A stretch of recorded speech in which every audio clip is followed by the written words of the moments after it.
Welcome to Silent Screams. Tonight, we dive into something that'll make you question the comfort of your own home. Haunted houses aren't just stories, they're real places, and some of them hold terrifying secrets that no one should ever uncover. What you're about to hear is no ordinary ghost story. It's one of eerie apparitions, dark shadows, and things that go bump in the night. Trust me, after this, you'll never look at your home the same way again. It all started when I moved into that old house. You know the kind I'm talking about, the type that looks like it's been standing there forever, worn by time, with the smell of dust and memories of a different era in every corner. The paint was peeling, the windows fogged with grime, and every wooden floorboard seemed to creak under even the lightest step. It wasn't much, but it was what I could afford. It was supposed to be a fresh start. At first, everything seemed normal. Well, as normal as it could be living in a place that looked like it came straight out of a horror movie. I spent the first few days unpacking, getting used to the eerie silence that filled the house. It wasn't until the third night that things began to feel off. I was lying in bed, staring at the ceiling, trying to drift off to sleep when I heard it. The sound was faint at first, like a soft whisper in the distance. I figured it was just the wind, maybe the house settling. Old places like this always have a way of making odd noises. But then it happened again, only louder this time. It was a voice, but I couldn't quite make out what it was saying. I sat up in bed, listening, trying to figure out where the sound was coming from. For a moment, it stopped, and I thought maybe I'd imagined it. But just as I was about to lay back down, there it was again, this time clear, a woman's voice whispering from somewhere in the walls. "Help me." My heart raced. It sounded so real, like she was right there with me, trapped inside the walls of the house. I quickly jumped out of bed, turned on every light in my room, and stood there, waiting for the voice to come back. But there was nothing. Just the sound of my own heavy breathing and the steady tick of the clock on the wall. The next morning, I brushed it off. I hadn't slept well, so maybe I was just hearing things. Or so I convinced myself. But that night, the voice returned. Only this time, it was louder, clearer, like it was coming from right next to me. "Please help me." I froze. It was the same woman's voice, but now there was something more desperate about it. I grabbed my phone and turned on the flashlight, scanning the room, the walls, the floor, but there was no one there. The house felt colder than before, like the temperature had dropped by several degrees in an instant. I didn't sleep that night. The days that followed were even stranger. The whispering wasn't confined to my bedroom anymore. I began hearing it throughout the house, while I was in the kitchen, walking through the hallway, even in the bathroom. Always the same woman, always the same plea. "Help me." I tried to tell myself that it was all in my head, that maybe the stress of moving had finally gotten to me, but deep down, I knew something was wrong. One night, as I was sitting on the couch trying to distract myself with a movie, the power suddenly cut out. The room was plunged into darkness, and the only light came from the flickering of the candles I had lit earlier. And that's when I saw it. In the corner of the room, barely visible in the dim candlelight, was a figure. At first, I thought it was just a shadow, a trick of the light. But as I squinted, trying to make sense of what I was seeing, the figure moved. It was a woman. Or at least, it looked like a woman, her long hair matted, her clothes tattered and filthy. But her face, I couldn't see her face. It was like a blur, as if something was preventing me from focusing on it. She stood there, unmoving, her head tilted to the side as if she was watching me. "Help me." The whisper came again, but this time it wasn't just in my head. It was coming from her. I scrambled off the couch, backing away toward the front door, but when I reached for the handle, it wouldn't budge. I pulled and twisted, but the door was stuck, as if something on the other side was holding it shut. The woman in the corner took a step toward me, her movement slow and unnatural, like she wasn't used to walking. My heart pounded in my chest as I frantically looked around for something, anything, to defend myself.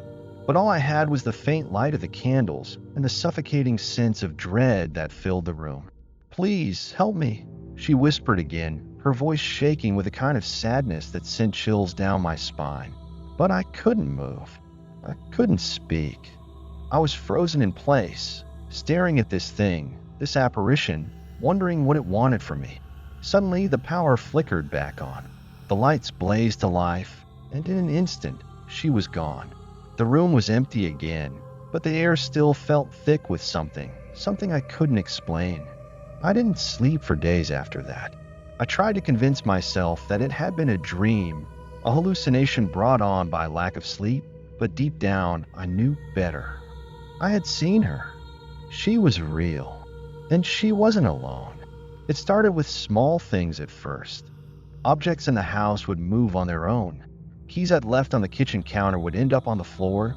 Doors would creak open in the middle of the night, and I'd hear footsteps upstairs even though I knew I was alone. The whispers grew louder, more insistent, until they were impossible to ignore.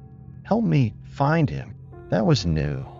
She was asking for something else now. Find him. The words echoed in my mind, looping over and over again like a broken record. But who was she talking about? Who was he? One night, as I was lying in bed, the whispers became more urgent, more frantic. I heard a thud from upstairs, a heavy, deliberate sound, like something had been dropped. I grabbed a flashlight and slowly made my way up the stairs, my hand trembling as I reached the top. The hallway was dark, the kind of darkness that seemed to swallow the light from my flashlight.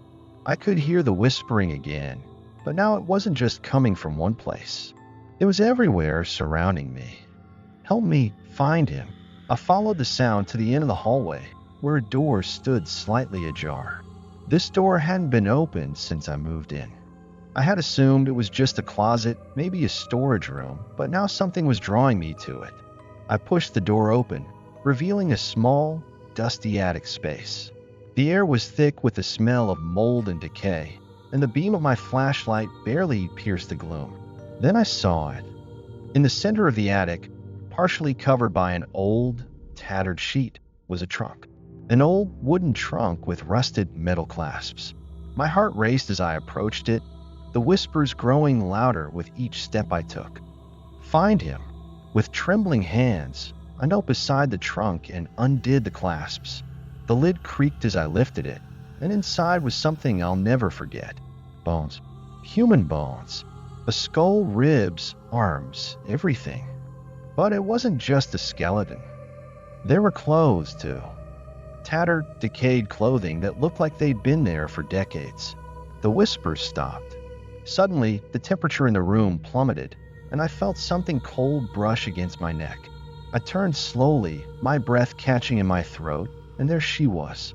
The woman, standing inches away from me, her head tilted, her blurred face inches from mine. Find him, she whispered again, but this time I understood. These were his bones, the man she had been searching for all along. I stumbled backward, my mind racing. What had happened here? Why was she trapped in this house, tied to these bones? And what was I supposed to do? But before I could process any of it, the door slammed shut behind me. I was trapped in the attic, with her with him.